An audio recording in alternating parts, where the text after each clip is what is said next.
Good morning to all of you. Welcome to our channel, The Concept Perfect Learning. I am Muhammad Amanullah Sabir, your biology teacher. I teach you biology for class 8, 9 and 10th. Today I am here with a new chapter, microorganism. Students, आज हम आपके लिए लाए एक नया chapter जिसका नाम है माइक्रो ऑर्गेनिज्म। तो आज हम जानेंगे हम माइक्रो ऑर्गेनिज्म में किस चीज़ के बारे में स्टडी करते हैं। तो और वैसे ऑर्गेनिज्म जिनको हम माइक्रोस्कोप की हेल्प से देखते हैं, वैसे ऑर्गेनिज्म को हम माइक्रो ऑर्गेनिज्म कहते हैं। हमने यहाँ से लिखा है organism that can see only under the microscopes are called microorganism, यानी कि वैसे ऑर्गेनिज्म जो सिर्फ हम माइक्रोस्कोप की हेल्प से देख रहे हैं उसको माइक्रो ऑर्गेनिज्म कहते हैं। They exist in vast all around us in air, soil, water bodies and inside our bodies. ये बहुत सारे वास्ट नंबर में हमारे आसपास पाए जाते हैं, जैसे एयर में हो गए या सॉइल मिट्टी में होता है, water bodies, inside our body, और क्या होते हैं बहुत सारे लिविंग बॉडीज़ के अंदर भी माइक्रो ऑर्गेनिज्म पाए जाते हैं। They can survive in all kind of environments like deserts, polar region, sea, salt water lakes. मतलब ये बहुत अलग अलग इन्वायरमेंट में पाए जाते हैं, जैसे आपके डिजर्ट रीजन में पाए जाएंगे, पोलर रीजन में पाए जाएंगे, या समुद्र में हुआ साल्ट वाटर लेक्स जो बहुत सारे खड़े पानी होते हैं, उनमें भी माइक्रो ऑर्गेनिज्म पाए जाते हैं। Some microorganism from spore to survive under unfavourable condition. कुछ और माइक्रोस्कोप्स जो अनफेवरेबल कंडीशन में, जो फेवरेबल कंडीशन के लिए नहीं होता है, अनफेवरेबल कंडीशन में वो स्पोर में चेंज कर जाते हैं, है ना। जब उनको फेवरेबल कंडीशन नहीं मिल पाता है सर्वाइव करने के लिए, वो अनफेवरेबल कंडीशन में जब रहते हैं तो वो स्पोर के फॉर्म में होते हैं। Study of micro organism is called microbiology. अगर हम माइक्रो ऑर्गेनिज्म के बारे में स्टडी करते हैं तो हम क्या बोले जाते हैं, माइक्रोबायोलॉजी कहा जाता है। अगर स्टडी कर रहे हैं, अगर हम पढ़ाई कर रहे हैं आप माइक्रो ऑर्गेनिज्म के बारे में, तो उससे उसको हम क्या बोलेंगे, माइक्रोबायोलॉजी बोलेंगे। तो माइक्रो ऑर्गेनिज्म में कौन कौन है, अलगी है, बैक्टीरिया, फंगी, प्रोटोजोआ है, वायरस, ये सब किसमें, माइक्रो ऑर्गेनिज्म में आते हैं। तो हम इन पांचों के बारे में वन बाय वन करके स्टडी जानेंगे। इस लेक्चर में हम लोग सिर्फ जानेंगे अलगी के बारे में। अलगी क्या है? Algae is a plant like organism. Algae भी एक प्लांट की तरह एक ऑर्गेनिज्म है। They vary lot in shape, size, shapes and habitat. ये अलग अलग साइज़ के पाए जाते हैं, अलग अलग शेप्स के, एंड अलग अलग हैबिटेट्स अलग अलग जगह पे पाए जाते हैं। इसके साइज़ ऑफ अलगी के क्या साइज़ होते हैं? अलगी के जो साइज़ होते हैं 1 micrometre to several metre longs तक आपको पाए जाते हैं। मतलब 1 माइक्रोमीटर, जिसको हम 1 माइक्रोमीटर से कुछ सेवरल मीटर्स लॉन्ग तक भी माइक्रो ऑर्गेनिज्म ये अलगी पाए जाते हैं। जो माइक्रोमीटर्स होते हैं वो छोटे होते हैं, उनको तो हम माइक्रोस्कोप की हेल्प से देखेंगे, लेकिन सेवरल कुछ मीटर्स जो लॉन्ग होते हैं उनको हम नेकेड आई से देख सकते हैं। स्ट्रक्चर ऑफ अलगी के क्या स्ट्रक्चर होते हैं? Algae is spherical, rod like, oval, filamentous types के पाए जाते हैं। जैसे आपका हमने यहाँ आपको फिगर दिया है, कुछ स्फेरिकल हैं, यहाँ आपको दिखाई दे रहा होगा, ये आपका स्फेरिकल अलगी हो गया, फिर आपका यहाँ फिलामेंटस अलगी है, ये आपका रॉड लाइक हो गया, यहाँ एक ओवेल शेप आपको अलगी दिख रहा है। अब हम जानेंगे हैबिटेट्स के बारे में इनके। They are found in different varieties of habitats. ये अलग अलग जगह पाए जाते हैं। दे एग्जिस्ट इन स्नो, बर्फ में, hot springs, bark of tree. मतलब ट्री के जो बाहर का हिस्सा होता है उस पर भी आप कभी कभी देखोगे कि ग्रीन ग्रीन टाइप का रहता है, तो वो उसमें क्या होता है, वो अलगी होते हैं। मॉइस्ट सॉइल्स, मतलब जो सॉइल्स क्या होते हैं, जो नमी होता है जिसमें उस पर पाए जाते हैं। रॉक सरफेस, कभी कभी रॉक के सरफेस पे भी आपको अलगी दिखेगा। अलगी कंटेन क्लोरोफिल्स।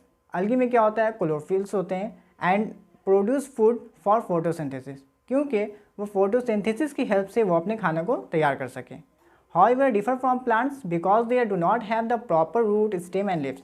जबकि वो प्लांट के जैसे नहीं होते हैं, प्लांट से अलग होते हैं, थोड़ा डिफरेंस होते हैं, क्योंकि इसमें रूट है, स्टेम्स और लीव्स उसमें नहीं पाए जाते हैं। अलगी ग्रो ऑन वेट सरफेस, जो हल्के भींगे हुए सतह होते हैं उस पर अलगी का ग्रो होता है, उस पर वो ग्रोथ करते हैं।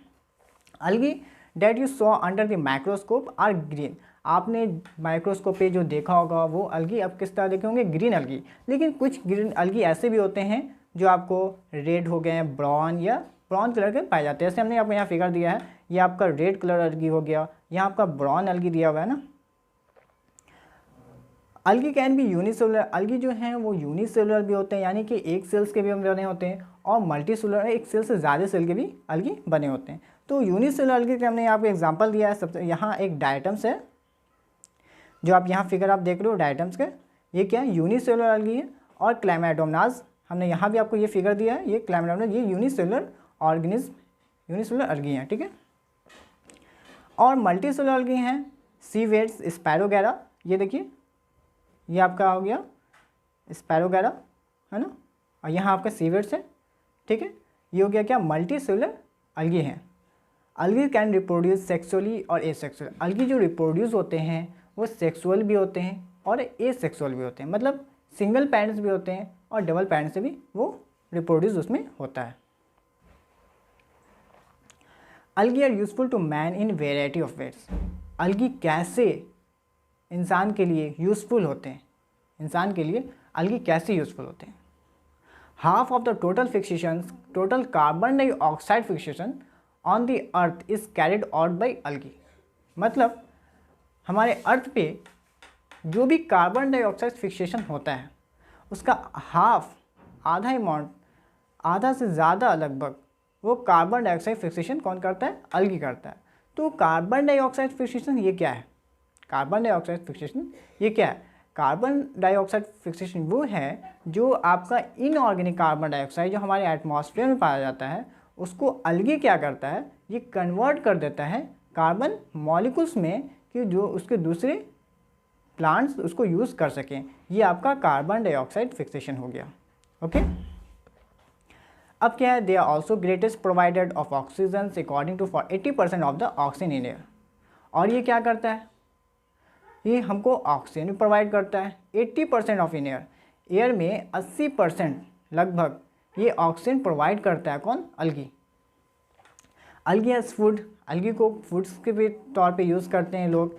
उसमें बहुत ज़्यादा प्रोटीन्स पाए जाते हैं, विटामिन्स होते हैं उसमें और मिनरल्स उसमें होते हैं, ठीक है। अब हमने यहाँ यूज़फुल देख लिया कि अलगी का क्या यूज़फुल है। हम जानेंगे harmful effect of algae, algae के क्या हार्मफुल है। Sometimes algae are found in water so evidently that's make difficult to drink water of life stocks.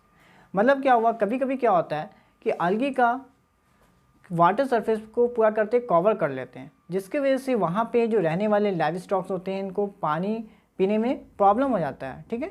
दूसरा क्या है, the dense layer of algae prevent the other organism for getting lights and organism. और क्या होता है, जब अलगी की क्या होता है, डेंस लेयर सरफेस को ये वाटर को पूरा कवर कर लेते हैं, जिसकी वजह से जो ऑर्गेनिज्म होते हैं, जो उसके वाटर में जो ऑर्गेनिज्म होते हैं उनको अच्छे से लाइट नहीं पहुंच पाता है और उसको ऑक्सीजन नहीं मिल पाते हैं। तो ये हार्मफुल इफेक्ट हो गए कुछ अलगी के। हमने आपको यूज़फुल क्या इसके मैन के लिए क्या यूज़फुल है अलगी वो भी बता दिया, और हमने हार्मफुल इफेक्ट क्या है वो भी मैंने बता दिया। तो आज हम लोगों ने जाने माइक्रो ऑर्गेनिज्म किसे कहते हैं। माइक्रो ऑर्गेनिज्म के हमने 5 टाइप्स के बताया जिसमें अलगी होते हैं ये सब, और अभी हमने सिर्फ इसमें अलगी बारे में पढ़ा है। फिर नेक्स्ट लेक्चर में फिर और चारों के बारे में स्टडी करेंगे। आज के लिए बस सिर्फ इतनी ही, फिर हम लोग मिलेंगे नेक्स्ट लेक्चर में। Thanks for watching, good bye.